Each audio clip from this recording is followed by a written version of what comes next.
Hey guys, so palette crazy. What does that mean?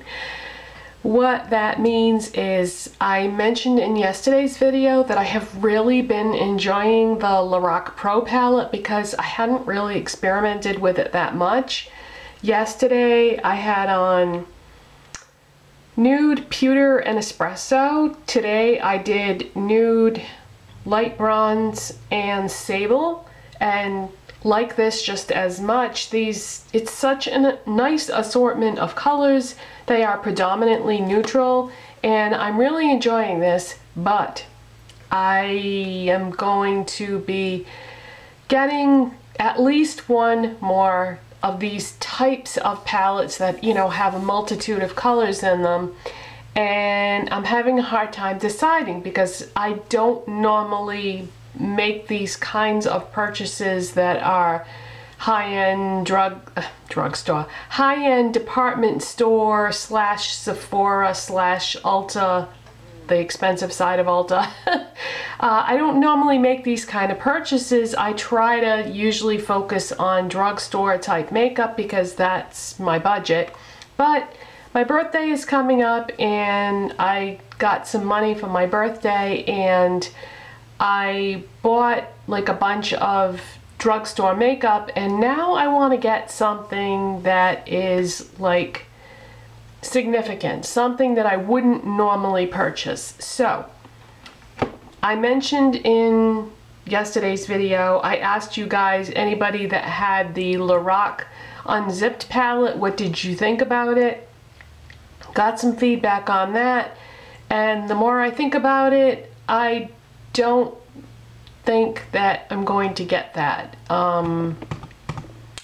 I feel like that might not be as well suited to me as it could be because of the colors and tones in that palette. At first I thought it might be something I might really enjoy, but now you guys are making me question my judgment. So here's where you guys come in.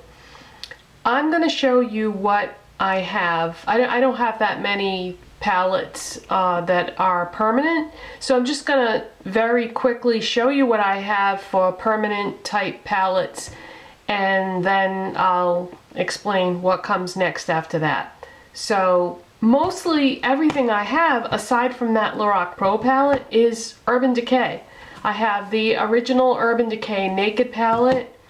I have the Urban Decay Naked 2 palette. I have the Urban Decay Naked 3 palette. And then I have the original Naked Basics.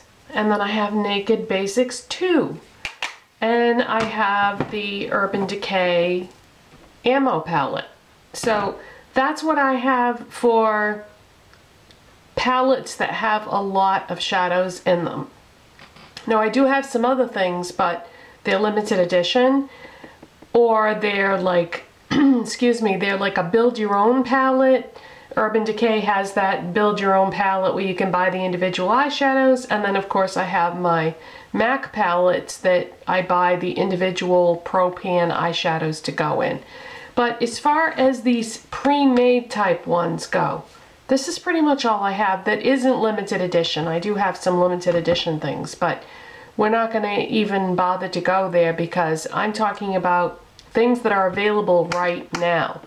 So what I would like to ask you guys is, I have X amount of money left to spend on my birthday, and if I was going to buy one more of these types of palettes that I'm talking about right now, something that is available right now, either permanent or a limited edition palette that I can get right now, what would you recommend? Now I know everyone has different tastes and things, but I think that, you know, you can tell a lot about just products in general out there by getting an across the board opinion. So if you, let me put it this way, if you were going to throw away your entire makeup collection and you could only keep one of these types of pre-made palettes that have multiple eyeshadows in them, which one would you keep and why?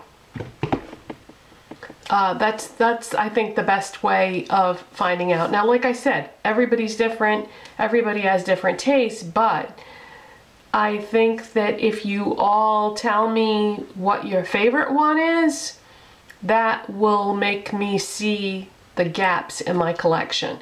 Now, I told you that I was considering the Lorac Unzipped, but now I'm not so sure based on what, well, mainly Hollyannaeree.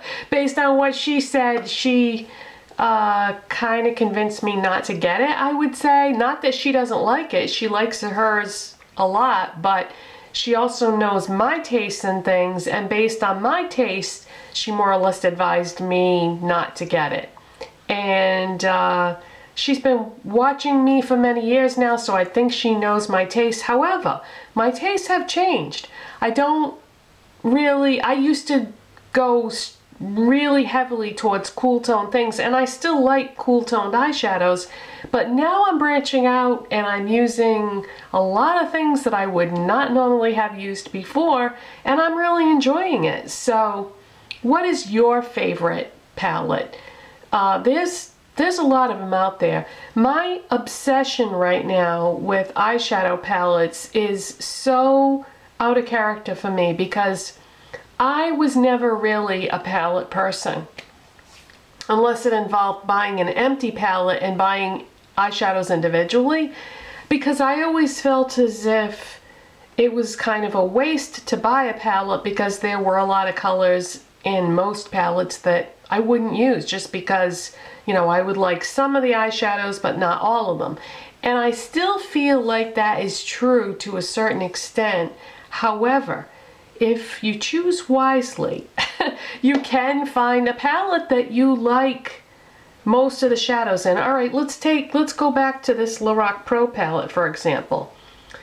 The only color in this that I probably wouldn't reach for that often is the deep purple. I mean, I'll use it, but just not that often. And I'm not sure if I'm that crazy about that shade of gold right there. I'm kind of fussy when it comes to gold, so I'm not really drawn to that gold. But I mean, the rest of these colors are pretty amazing, and I love that they did half matte and half shimmer. I mean, how perfect is that? Because I feel like most of the time when you put a look together, not always, but most of the time, you want to do like part shimmer and part matte. So I don't know.